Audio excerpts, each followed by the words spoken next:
Hello बच्चों, let's read the question first. And the question says, evaluate integral 1 to 2 5x square upon x square plus 4x plus 3 dx. So आपको integration करना है जिसकी lower limit है 1, upper limit है 2 and function की value है 5x square upon x square plus 4x plus 3. तो सबसे पहले हम इसका की कॉन्सेप्ट लिखेंगे. इसका की कॉन्सेप्ट क्या रहेगा? इसमें सबसे पहले आपको करना है डिवाइड. आप डिवाइड कब करते हैं? जब आपकी power of numerator is equal to power of denominator हो. सो हाईएस्ट पावर अगर आपकी सेम हो तो आप डिवाइड करवा सकते हैं. सेकंड, आपको इसमें करना होगा इंटीग्रेशन बाय पार्शियल फ्रैक्शन. सो ये आपको पार्शियल फ्रैक्शन से सॉल्व करना होगा. अब हम इस क्वेश्चन के सॉल्यूशन पे मूव करते हैं. तो इसका सोल्यूशन क्या होगा? सबसे पहले इस इंटीग्रल को हम आई लेट करेंगे. सो हमारे पास आया 1 to 2 5x square upon x square plus 4x plus 3 dx. सबसे पहले हम इसे डिवाइड करेंगे क्योंकि हमारे पास पावर सेम है. सो डिवाइड करने पर 5x स्क्वायर को डिवाइड करेंगे x square plus 4x plus 3 से. सो ये आपका डिवाइड होगा 5 पे. तो 5x square plus 20x plus 15 and हमें पता है हम इनके क्या करते हैं, साइन चेंज करते हैं. तो इनके साइन चेंज किया, 5x स्क्वायर से 5x स्क्वायर कैंसिल. आपके पास रिमाइंडर कितना आया? Minus 20x minus 15. तो अब आप अपने इंटीग्रल को कैसे लिख सकते हैं? 1 to 2 5 plus minus 20x minus 15 upon x square plus 4x plus 3. इस अकॉर्डिंग आप इसे लिख सकते हैं. आप इंटीग्रेशन सेपरेटली दे सकते हैं. सो आपके पास क्या वैल्यू आएगी? इंटीग्रेशन 1 to 2 आप 5 को अलग से दे सकते हैं, माइनस आप कॉमन लेंगे 20x एंड 15 में से माइनस 5 कॉमन लेंगे तो 1 to 2 आपके पास रहेगा 4x plus 3 upon x square plus 4x plus 3 dx. अब इसका इंटीग्रेशन आप इजीली कर सकते हैं. ये होगा आपके पास 5x और इसकी लिमिट भी आप पुट कर सकते हैं 1 to 2 माइनस 5. इस इंटीग्रल को मैं एक अलग इंटीग्रल I2 लेट कर सकती हूँ. अब हम I2 को सेपरेटली सॉल्व करेंगे. ये आपकी इक्वेशन नंबर फर्स्ट होगी. To solve integral I2. अब हम I2 को सेपरेटली सॉल्व करेंगे. तो I2 हमारे पास क्या होगा? 1 to 2 4x plus 3 upon x square plus 4x plus 3 dx. अब हम इसमें लगाएंगे पार्शियल फ्रैक्शन.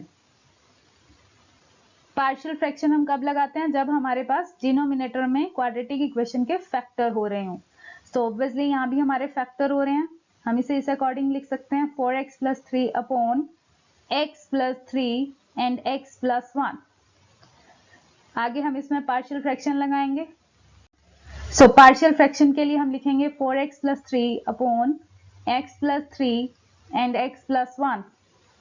हम इसे इस अकॉर्डिंग लिख सकते हैं a upon first factor plus b upon second factor.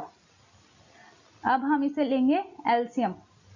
तो जब इसका एलसीएम लिया जाएगा तो x plus 3 and x plus 1 आएगा इसका LCM. a times x plus 3 and b times a times x plus 1 and b times x plus 3 and left hand side आपकी same रहेगी 4x plus 3 upon x plus 3 and x plus 1.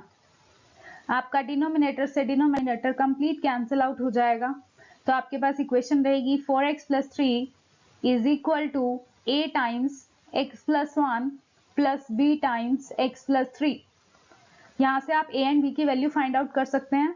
So 4x is equal to minus 1. आपके पास क्या आएगा? 2b is equal to minus 5. So आपके पास यहाँ से b की वैल्यू आ जाएगी माइनस 5/2. एंड नेक्स्ट हम 4x is equal to minus 3 के लिए फाइंड आउट करेंगे. सो माइनस 3 पुट करने पे minus 2a is equal to minus 45 रहेगा एंड a की वैल्यू आपके पास आ जाएगी 45/2. अब इस a और b की वैल्यू को हम पुट करवा सकते हैं इन इक्वेशन नंबर 2 में. So put the value of A and B in equation number 2. So आपके पास I2 की वैल्यू क्या आ जाएगी, इंटीग्रेशन 1 to 2, A की वैल्यू आपके पास आई है 45/2 अपॉन फर्स्ट फैक्टर आपके पास था x plus 3, and next B की वैल्यू आपके पास आई है -5/2 अपॉन सेकेंड फैक्टर था x प्लस 1. इस अकॉर्डिंग आप इसे रिप्रेजेंट कर सकते हैं.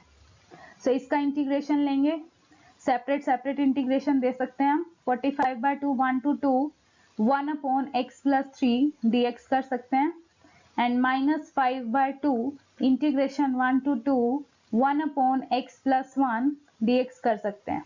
अब हम इसका इंटीग्रेशन कर देते हैं. 45/2 log x प्लस 3 रहेगा, एंड इसमें हमें लिमिट पुट करवानी होगी 1 to 2, -5/2 इसका इंटीग्रेशन भी log x प्लस 1 होगा, एंड इसमें भी हम लिमिट पुट करवाएंगे 1 to 2. Upper limit minus lower limit की जाती है, सो वो हम इसमें पुट करवाएंगे.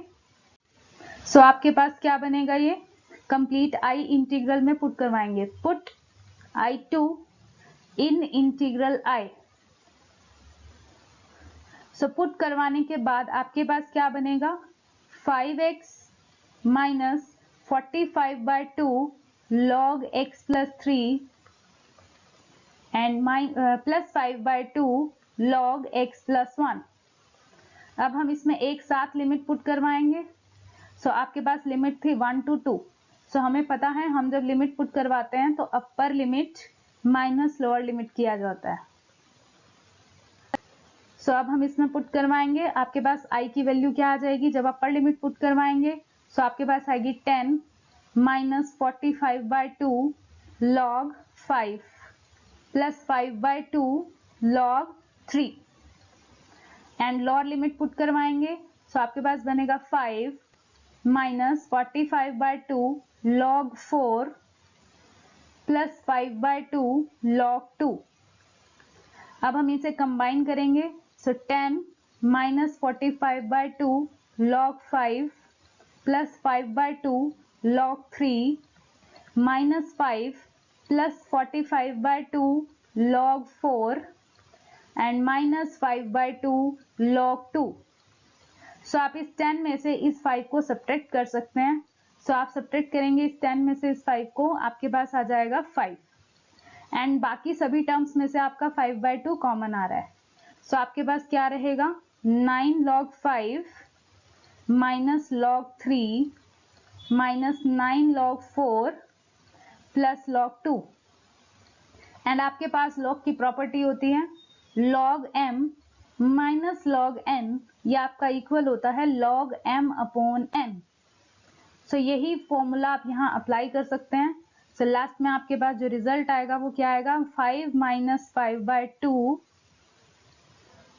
9 log 5/4 प्लस log 2/3. सो यही आपका रिक्वायर्ड सोल्यूशन रहेगा. सो आपकी लिमिट पुट होने के बाद ये आपकी रिक्वायर्ड रिजल्ट आ चुका है. Okay, so I hope you understood well. Best of luck. Thank you.